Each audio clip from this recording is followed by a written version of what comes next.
चलते रहना ही ज़िंदगी है साहब। आप जीवन को हंसकर जियो या फिर रोकर जियो, जीना है तो क्यों ना फिर जीना ही है तो जीवन को हंसकर जिएं।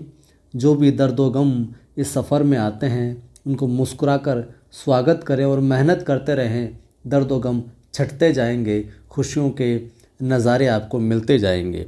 नमस्कार, जय हिंद। मैं हूँ आपका दोस्त कवि आदि गणेश। स्वागत करता हूँ हिंदी साहित्य इतिहास प्रश्नोत्तरी जो हमारी चल रही है। आज हमारा टेस्ट वीडियो संख्या है 100, यानी कि शतक हमने लगा लिया है। लगातार नियमित रूप से 3 महीने से ये सीरीज चल रही है। इससे पूर्व के आपने 99 वीडियो नहीं देखे तो प्लेलिस्ट में जाकर आप देख सकते हो। ग्रेड 2 के लिए बहुत ही इम्पोर्टेंट रहेंगे ये सारे के सारे सवाल। टेलीग्राम चैनल है कवि आदि गणेश हिंदी नाम से ज्वाइन कर लीजिएगा आप। 9,200 से अधिक साथी जुड़ चुके हैं। यहाँ पर भी सवाल सूचना में डालता रहता हूँ। पहला सवाल है, प्रेमवद निम्नलिखित में से किस कविता से संबंधित पात्र है? आपने ये कविता है जो पढ़ी भी होगी ग्रेड 2 में पहले। प्रलय की छाया, असाध्य वीणा, ब्रह्म राक्षस, कामायनी। प्रेमवद निम्नलिखित में से किस कविता से संबंधित पात्र है? ये साहित्य इतिहास की दृष्टि से भी महत्वपूर्ण और कविता के दृष्टिकोण से भी, लेखक के दृष्टिकोण से भी महत्वपूर्ण है। उत्तर हो जाएगा असाध्य वीणा। प्रेमवद जो है अपना किस कविता का पात्र है? असाध्य वीणा का पात्र है। आगे की ये रचना है। और आगे की हम अन्य कविताओं की बात करें तो कितनी नावों में कितनी बार, कितनी नावों में कितनी बार। और मैं बात करूं आंगन के पार द्वार, आंगन के पार द्वार और इंद्रधनुष रोंदे हुए ये। इंद्रधनुष रोंदे हुए ये इनकी है जो, और कुछ अन्य कविताएं हैं। अगला सवाल है, एक दूसरे से, देखे पिछले वीडियो में मैंने कहा था कि एक ही सवाल को अलग अलग तरीके से पूछा जा सकता है। एक दूसरे से भिन्न भिन्न नए नए विचारों एवं रचना शैलियों के जो 7 कवि प्रयोगवाद के कवि के रूप में प्रसिद्ध हुए, उनकी कविताओं के संग्रह का सही नाम था। विकल्प ध्यान से देखना। पहला तार सप्तक कहलाता है वो, प्रथम तार सप्तक कहलाता है, तार सप्तक कहलाता है, या फिर तार सप्तक कहलाता है। कौन सा विकल्प ठीक होगा? और ये सवाल अपने कॉलेज के एग्ज़ाम में एक बार पूछा गया है। तो यहाँ पर क्या उत्तर होगा? तार सप्तक है वो। ठीक है। और तार सप्तक के विषय में पहले मैंने बताया भी है। तार सप्तक में जो कवि शामिल थे, रामविलास शर्मा जी थे, आगे थे, मुक्तिबोध थे, गिरिजा कुमार माथुर, भारत भूषण अग्रवाल, प्रभाकर माजपेयी और नेमिचंद्र जैन। ये 7 है जो शामिल थे। ये समय था। चलिए, सवाल है कि इनमें से कौन सी रचना धर्मवीर भारती की नहीं है? कौन सी रचना धर्मवीर भारती की नहीं है? अंधा युग, ठंडा लोहा, कनुप्रिया, हरी घास पर क्षण भर। अच्छे से पिछली सीरीज आपने देखी है तो आसानी से इस सवाल का उत्तर है जो आप दे पाओगे। इनमें से कौन सी रचना धर्मवीर भारती की नहीं है? तो उत्तर क्या हो जाएगा? हरी घास पर क्षण भर। ये है जो धर्मवीर भारती की नहीं है। तो जैसे कि हम बात करें ठंडा लोहा, अंधा युग, ठंडा लोहा, कनुप्रिया, और इनकी और बता देता हूँ मैं एक बार। धर्मवीर भारती की 7 गीतवर्ष और देशांतर। ये सारी की सारी तो किसकी है? धर्मवीर भारती की रचनाएं। धर्मवीर भारती वैसे मूलतः प्रेम के कवि जो कहे जाते हैं, जबकि हरी घास पर क्षण भर जो है ये किसकी है? अज्ञेय की है। किसकी है? अज्ञेय की है। और अज्ञेय की रचना हम देखें तो हरी घास पर क्षण भर आ गई। एक रचना मिलती है इनकी बावरा अहेरी, जो कई बार पूछी जाती है। चिंता, इत्यलम, भग्नदूत और कितनी नावों में कितनी बार, कितनी नावों में कितनी बार। एक मिलती है इनकी सुनहले शैवाल, सागर मुद्रा,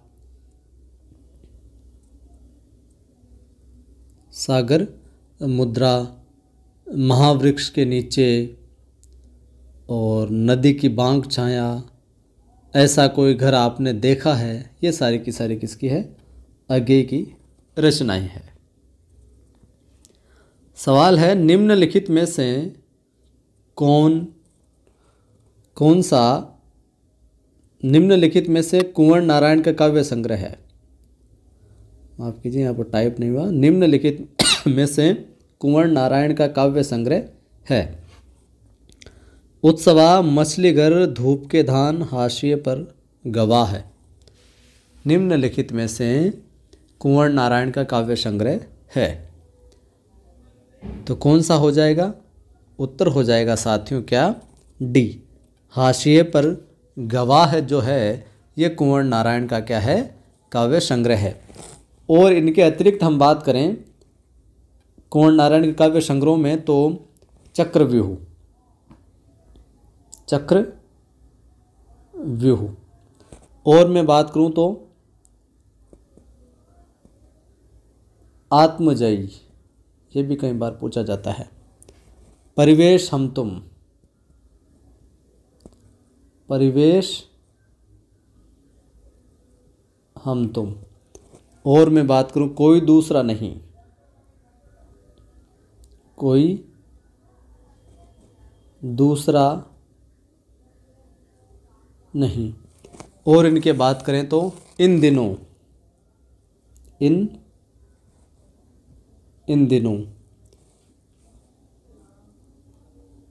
वाज श्रवा के बहाने,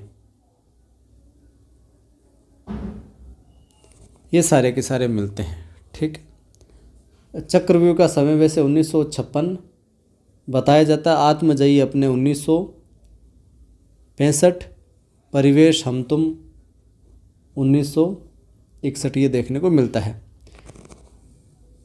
विजय देव नारायण जो ये मछली कराए यहाँ पर, ये है अपने विजय देव नारायण शाही की। मछलीघर किसका है? विजय देव नारायण शाही का है। इसके अतिरिक्त विजय देव नारायण शाही का एक साखी भी है, एक संवाद तुमसे भी है। संवाद, तो विजय देव नारायण शाही के कितने हो गए? मछलीघर हो गया, साखी हो गया और संवाद तुमसे, ये काव्य संग्रह इनके हैं। यहाँ पर जो ये आया है अपने नरेश मेहता की मैं बात करूं, जो उत्सवा आया है यह है नरेश मेहता का। उत्सवा काव्य संग्रह किसका? नरेश मेहता का। नरेश मेहता के और भी हैं। उत्सवा हो गया एक, तो एक वन पाखी सुनो, ध्यान से सुन लीजिएगा। वन पाखी सुनो, बोलने दो चीड़ को, मेरा समर्पित एकांत, संशय की एक रात, महाप्रस्थान, प्रवाद पर्व, शबरी, आख्या और प्रार्थना पुरुष, ये सारे के सारे नरेश मेहता के काव्य संग्रह हैं। ठीक है, बाकी जो धूप के धान है, ये जो धूप के धान है ये है अपने इनका गिरिजा कुमार माथुर का। किसका है? शॉर्ट में लिख गिरिजा माथुर, गिरिजा कुमार माथुर का है, जिसमें नाश और निर्माण, जिसमें धूप का धान हो गया, शीला पंख चमकीले, छाया मत छूना, भीतरी नदी की यात्रा, अभी कुछ और पृथ्वी कल्प, ये सारे के सारे गिरिजा कुमार माथुर की रचनाएं हैं। चलिए अगला सवाल देखिए। सवाल है कि हमें प्रयोगवादी कहना उतना ही सार्थक या निरर्थक है जितना हमें कवितावादी कहना। ये कथन किसका है? कुंवर नारायण का, लक्ष्मीकांत वर्मा का, मुक्तिबोध का, सच्चिदानंद हीरानंद वात्स्यायन अज्ञेय का। बताइए साहब कि हमें प्रयोगवादी कहना उतना ही सार्थक या निरर्थक है जितना हमें कवितावादी कहना। उत्तर हो जाएगा साहब अज्ञेय का है। ये किसका कथन है? अज्ञेय साहब ये कहते हैं। और ये कब कहा इन्होंने? ये जो कथन है सच्चिदानंद हीरानंद वात्स्यायन अज्ञेय ने दूसरा सप्तक की भूमिका में कहा था। ये कब कहा था ये कथन? दूसरा सप्तक की भूमिका के अंदर ये जो है बात है जो कहते हैं साहब। चलिए अगला सवाल। सवाल है भवानी प्रसाद मिश्र की कविताएं किस सप्तक में है? भवानी दादा की कविताएं किस सप्तक में है? पहला तार सप्तक में, दूसरा तार सप्तक में, तीसरा सप्तक में या फिर चौथा सप्तक में? भवानी प्रसाद मिश्र की कविताएं किस सप्तक में है साहब? उत्तर हो जाएगा क्या? दूसरा सप्तक में है।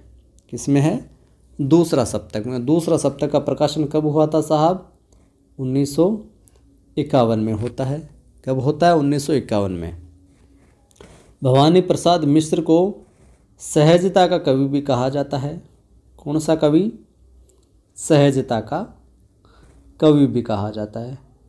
ध्यान रखिएगा इस बात को। और मैं बात करूं इनकी चर्चित कविताओं की, तो चर्चित कविताओं में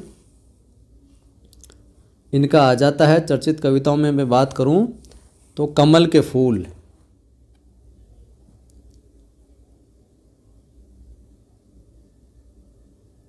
कमल के फूल, और देखें इनकी रचनाओं में तो सतपुड़ा के जंगल,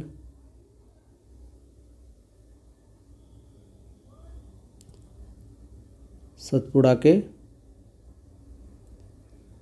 जंगल, और हम देखें वाणी की दीनता, वाणी की दीनता, और बात करूं मैं टूटने का सुख, टूटने का सुख, और गीत फरोश। सारे के सारे महत्वपूर्ण और सारी की सारी रचनाएं हैं जो कई बार पूछी गई है। ये रचनाएं हैं भवानी दादा की अपनी। तो ये थे आज की वीडियो में कुछ महत्वपूर्ण सवाल। अच्छा लगा ही होगा, शतक भी लगाया अपना, तो ज़रूर लाइक करें, सभी मित्रों को साझा भी किया करें, शेयर करें ताकि वो भी जुड़कर लाभ ले सके, अपना परिवार चैनल भी आगे बढ़ सके। पहली बार जो भी साथी देख रहे हैं चैनल को सब्सक्राइब कर बेल आइकन क्लिक करें, ऑल पर क्लिक करें ताकि हर वीडियो की सूचना आपको मिलती रहे। जय हिंद, फिर मिलता।